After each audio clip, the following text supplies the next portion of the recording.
Assalamualaikum warahmatullahi wabarakatuh. Perkenalkan, nama saya Wilda Widayani, program studi Komunikasi dan Penyiaran Islam semester 1. Baik, di video kali ini saya akan menyelesaikan tugas yaitu tahsin qiraah dengan soal menjelaskan pengertian beserta contoh masing-masing hukum bacaan idhar, idgham, ikhfa, iqlab, serta qalaqalah, waqaf, dan mad. Langsung saja, yang pertama idhar. Idhar terbagi atas dua, yaitu idhar halqi dan idhar syafawi. Idhar halqi yaitu salah satu hukum bacaan nun mati atau tanwin bila bertemu dengan huruf hijaiyah yang telah ditetapkan.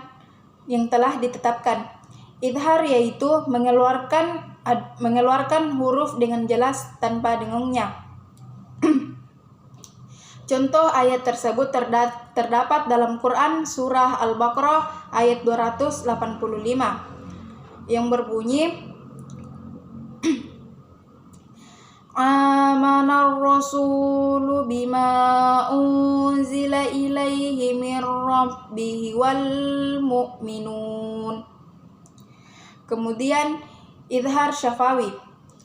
Idhar syafawi adalah bagian dari ilmu tajwid yang apabila ketika huruf hijaiyah mim sukun ketemu dengan seluruh huruf hijaiyah selain huruf mim dan ba. Terdapat dalam Quran surah Al-Baqarah, surah Al-Fatihah ayat 1 yang berbunyi Alhamdulillahi Rabbil Alamin. Kemudian idgham. Idgham terbagi atas dua, yaitu idgham bigunnah dan idgham bila gunnah. Idgham bigunnah yaitu apabila nun sukun dan tanwin bertemu dengan salah satu huruf hijaiyah, yaitu huruf mim, nun, waw, dan ya.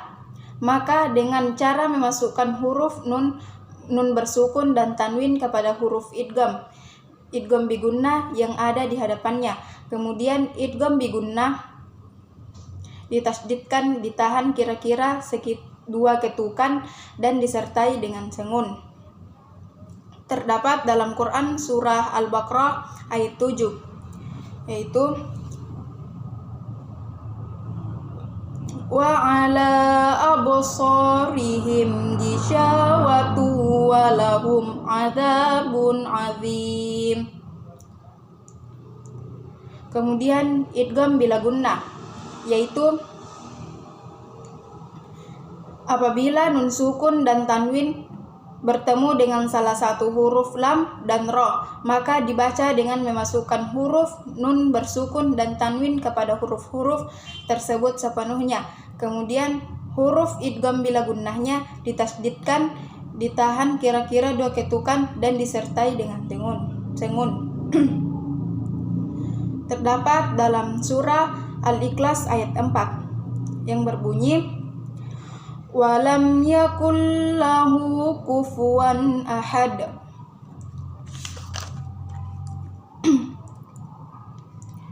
Kemudian ikhfa.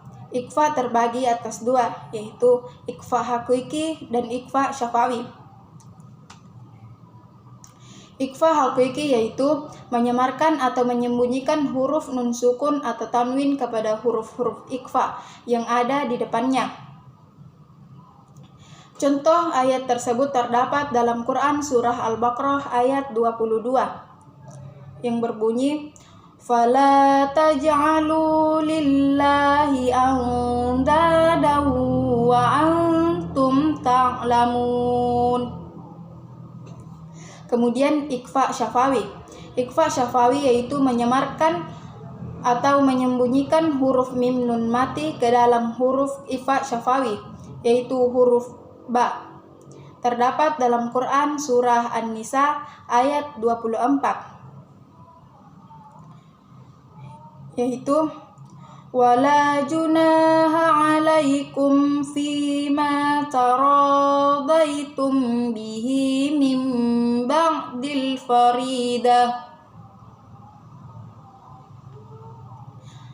Kemudian iqlab.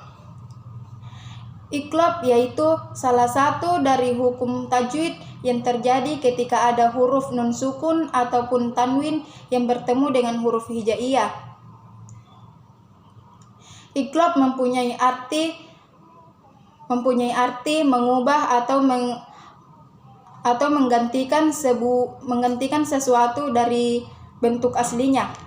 Terdapat dalam Quran surah Al-Baqarah ayat 18 yang berbunyi Summum bukmun umyun fahum la yarji'un. Kemudian qala-qala. Qala-qala terbagi atas dua, yaitu qala-qala sugra dan qala-qala kubra. Qala-qala sugra yaitu apabila salah satu huruf qala-qala, qaf, ta, ba, jim, dan dal dalam keadaan benar-benar bersukun dan di tengah kata qala-qala sugra, maka dibaca dengan cara menekan makhraj huruf dari huruf qala-qala yang bersukun tersebut sehingga lafaznya memantul dengan kuat dan jelas. Terdapat dalam Quran surah Al-Fil ayat 2 yang berbunyi Alam yaj'al kaidahum fi tadlil.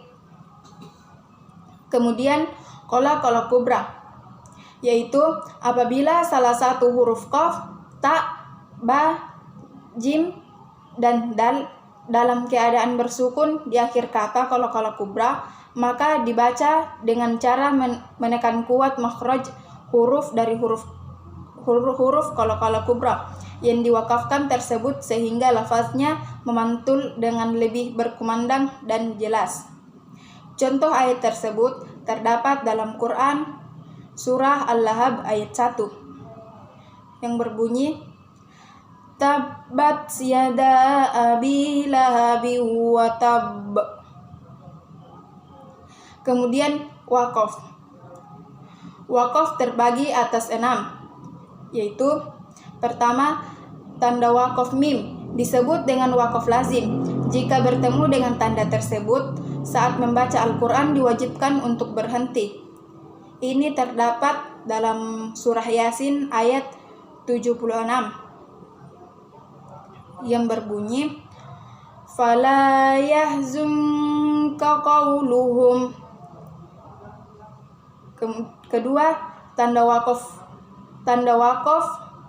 qaf lam disebut dengan tanda waqaf kafi. Menemukan tanda ini hukumnya boleh berhenti atau meneruskan bacaan. Terdapat dalam Quran surah Al-Maidah ayat 38 yang berbunyi Bima kasaba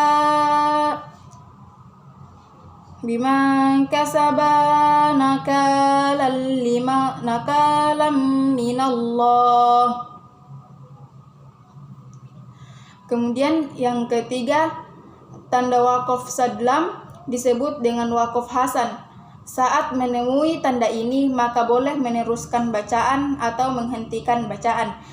Contoh ayat tersebut terdapat dalam Quran surah Al-Zukhruf ayat 44 yang berbunyi Wa innahu ladzikrul laka wa liqaumik. Kemudian keempat, tanda waqaf jim disebut dengan tanda waqaf jaiz. Ketika membaca Al-Quran dan bertemu dengan tanda jim diperbolehkan untuk meneruskan atau menghentikan bacaan tersebut. Contoh ayatnya terdapat dalam Quran surah Az-Zukhruf ayat 35 yang berbunyi Uzukhrufa. Kemudian yang kelima, tanda waqaf. Ini disebut dengan tanda waqaf al-muqarabah. Ketika bertemu dengan tanda ini, maka diperbolehkan untuk menghentikan bacaan pada salah satu di antaranya. Terdapat dalam Quran surah Al-Baqarah ayat 2 yang berbunyi Dzalika kitabul la raiba fih. Kemudian yang keenam, tanda lam. Ini disebut dengan tanda waqaf la wasal. Jika membaca Al-Quran dan bertemu dengan tanda lam, artinya yaitu untuk meneruskan bacaan. Ayat ini terdapat dalam Quran surah Al-Imran ayat 18.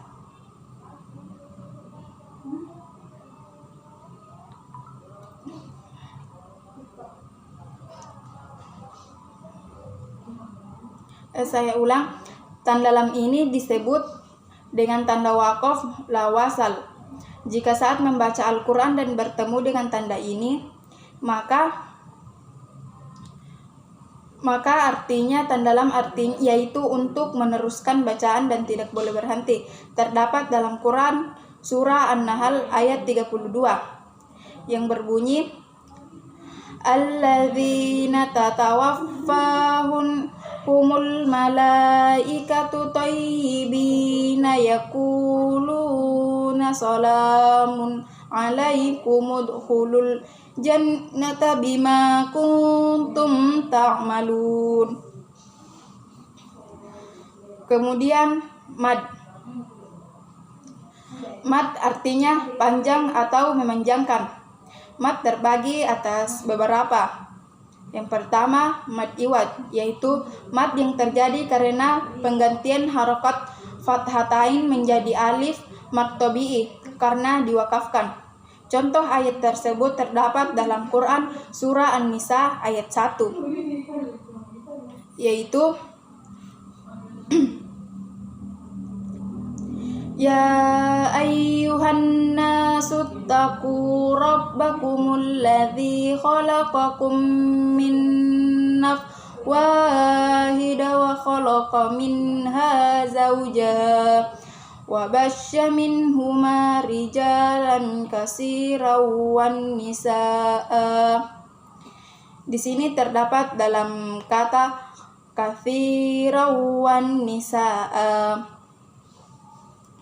Kemudian mad tabi'i, yaitu apabila ada alif yang harokat sebelumnya fathah, ya sukun yang sebelumnya berharokat kasroh, dan waw harokat sebelumnya dhammah, maka hukumnya adalah mad tabi'i. Terdapat dalam Quran surah Al-Ghasyiyah ayat 2 yang berbunyi, wujuhu yawma idzin khashi'ah. Demikian video kali ini, saya akhiri dengan ucapan wassalamualaikum warahmatullahi wabarakatuh.